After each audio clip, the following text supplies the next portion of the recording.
Alright,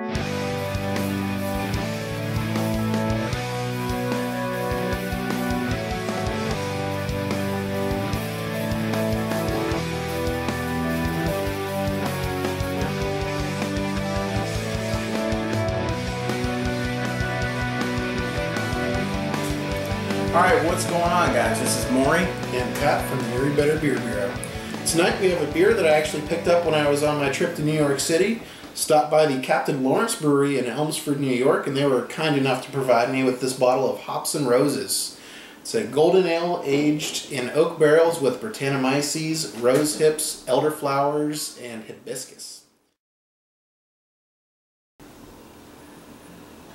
Wow. Ooh. That is a really nice mix of that sour funk with the flowers, like the floral aromas, and a fruitiness. Yeah, there's a nice fruity sweetness underneath all the flowers and all the funkiness. Wow. Like, you can tell it's going to be sour, but you can also, on the aroma, tell you it smells like it's not going to knock your socks off with a pucker factor. Yeah, if the taste is anything like the aroma, there's going to be some complexity to this one, because there is definitely a solid berry component as well as a floral aroma on this, and it's very pleasant. It's sour smelling too, but it's not so sour that that kind of funky, musty aroma is overriding everything else. It's not. It's actually blended pretty well between them. Cheers, guys.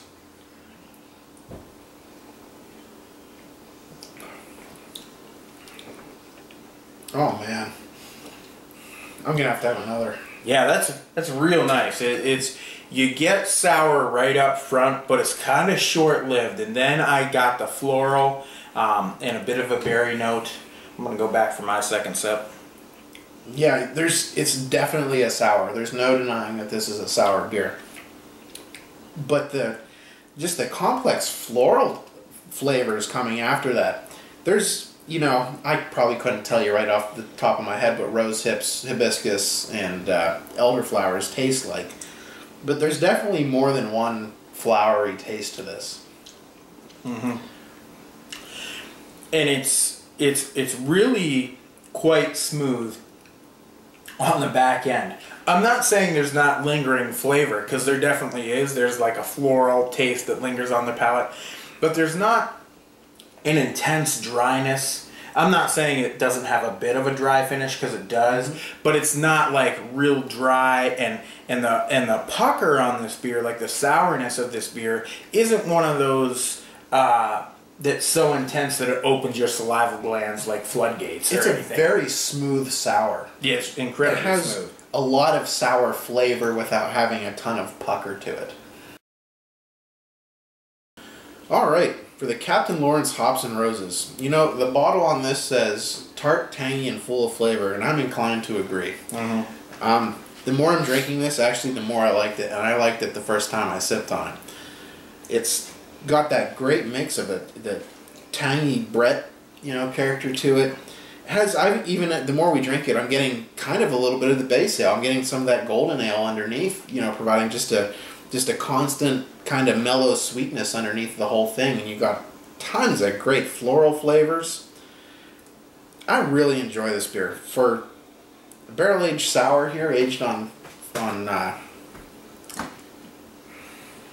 3 different types of flowers. Aged on 3 different types of flowers. For a barrel-aged sour aged on 3 different types of flowers, I have to say I'm pretty impressed with this one. It's very tasty. I'm going to give this one a 4.5 out of 5. Alright, I was going back and forth between a 4 and a 4.25, but it's just too good. So I'm going to go 4.25.